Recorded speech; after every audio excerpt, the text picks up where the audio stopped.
The mind's built for survival. And so at all costs, it will put on masks to protect yourself from being hurt and being vulnerable because you've been stabbed, you've been crushed, you've been beat down, you've been told you're not good enough your entire life. Not just by people that are close to you, but by the world around you. You're not skinny enough, you're not pretty enough, you don't work hard enough, you're not smart enough, you're not fast enough, you're not quick enough. You have heard it your entire life. And I would literally stand out there and throw a baseball against the wall for hours and hours and hours. And the reason I did that is because I thought if I got good enough, then maybe people would like me and I'd have friends. And so I went through this so much in my life where I just wasn't good enough. So I figured, hey, I got to do more. Got to do more. Got to do more. Got to do more. Got to do more. And if I do more, then maybe people will accept me. Maybe people will like me.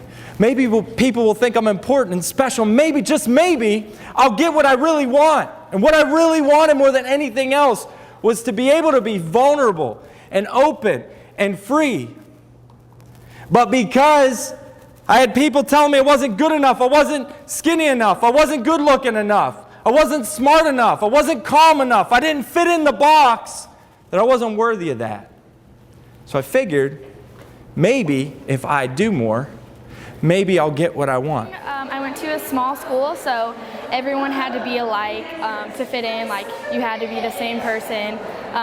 And then coming to a big school and seeing all different kinds of people, and it's just really been tough to like take those masks off and truly like be myself, to find people that I enjoy being around truly.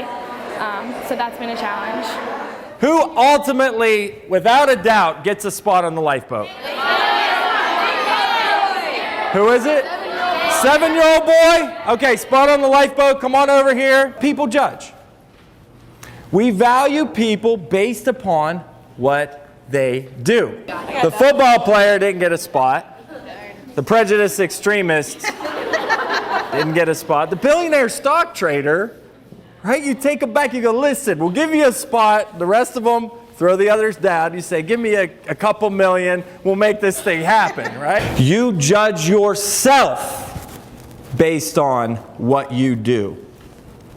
And you put a value on yourself right now based upon what you have done up to this point. I loved when he started giving like the tips about what to do and how to just be you, and I feel like that's something that I can apply to my life too, and things that I know that I've struggled with, and then just being able to apply it to me.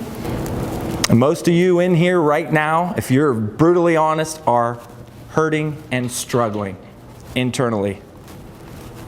Because you feel like I haven't done enough, I haven't pushed enough, I haven't tried hard enough, I'm not good enough, somebody else is looking, look at what they do, and look at what she does, and look how she looks, and look how she has everything perfect and I don't.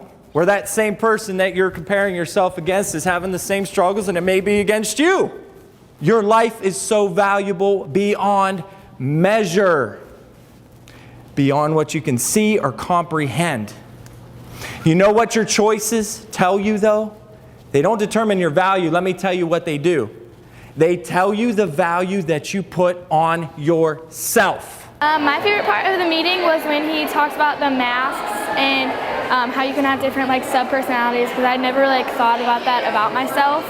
I felt that I had to pretend sometimes, but I never really thought that I could like make it all go away and just like not have those masks anymore. Your mind gives into fear, and fear, doubt, and worry is the killers of your essence.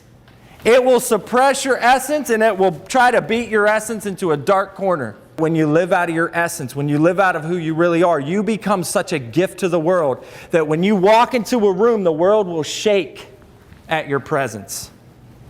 And that is possible for each and every one of you in here. But you have to gain control back over your mind. I've been thinking a lot lately about like where I want to go, what I want to do, and then just doing something that I'm passionate about and finding what I want to do. And like how he said, he goes to work every day, but it's not hard for him, and trying to think of something that I would love to do, that I would go to work every day, but it won't be hard for me. It's just something that I'm passionate about and that I love to do still. Life is 5% what you see and 95% what you don't see, but we allow what we see to control who we believe we are.